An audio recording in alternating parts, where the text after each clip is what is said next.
Our next guest is a former public relations professional who's worked with powerhouse best-selling authors including J.K. Rowling, Amy Tan, and Bishop T.D. Jakes. She's now an accomplished novelist herself and is helping other budding authors. We welcome Sadiqa Johnson back to Virginia this morning. Welcome back. Well, thank you. Thank you so much for having me. I can't believe it's been almost a year since you were here. It was last spring. You were talking about your latest book. You've done 3 novels. I've done 3 novels. My latest book was And Then There Was Me.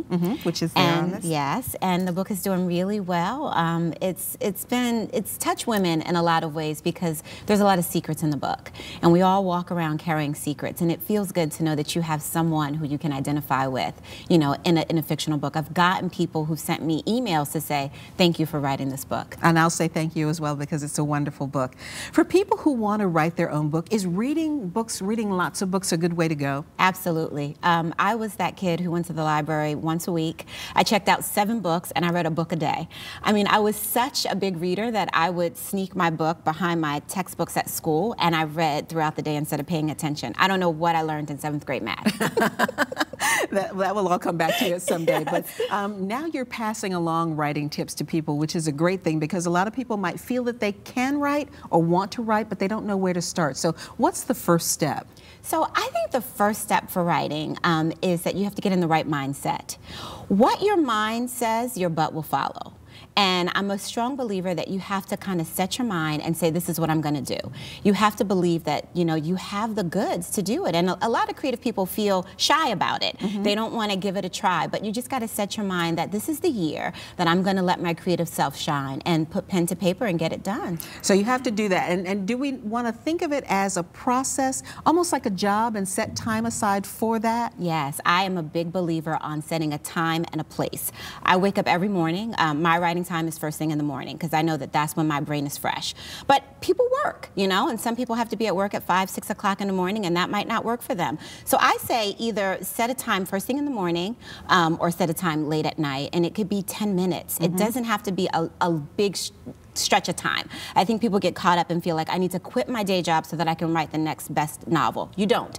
Start off with 10 minutes in the morning or 10 minutes at night. If you have to work, 10 minutes during your lunch break. And that'll really get you into a set where you'll start to see your writing grow. And the next point that you wanted was give yourself an assignment. When I was trying to get back into creative writing, I bought a book, and it's a book of pictures, and you're supposed to write a story about each picture that you see. And so it's kind of like giving myself an assignment whenever I get around to it. Yeah, for me, I mean, I'm writing my 4th novel right now, and if I didn't say, you know, Sadiqa, today you're going to work on chapter 17, and you cannot get up until chapter 17 is finished, I wouldn't get anything done. Now, you don't have to be so dramatic. You can say, I want to write a page a day, or I want to write 500 words in a week's time. It could be small. Again, baby steps. I don't want to scare you off. Baby steps. Start small, and then you'll eventually start to see your writing grow.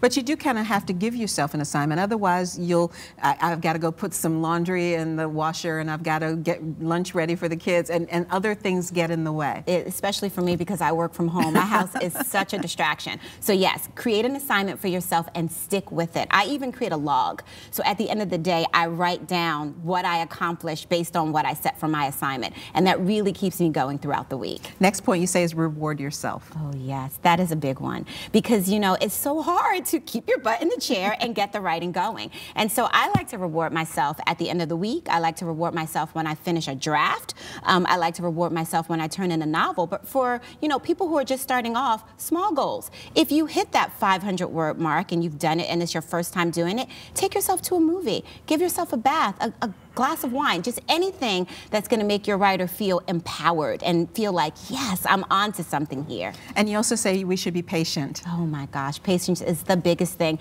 New York Times bestselling authors were not born overnight. They have to be patient. We have to be patient with ourselves. We just have to trust that if we show up every day or whatever we decide that we want to do and let the writing start to kind of flow, the magic will happen. Trust yourself, be patient, love the writer in you, love being creative, and just kind of let things go.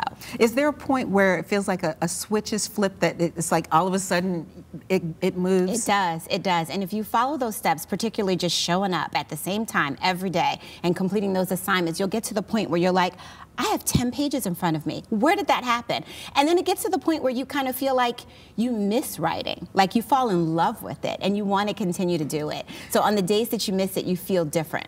Well, if you want to learn more, Sadiqa has several workshops for writers and budding writers. You can find out more. Meditation and Musing, Focus Your Mind While Honing Your Craft is Saturday, January 20th from 10 a.m. till noon. And you can join Sadiqa on Saturday, February 24th for Path to Publication. You'll find a link to more details at WTBR.com/VTM.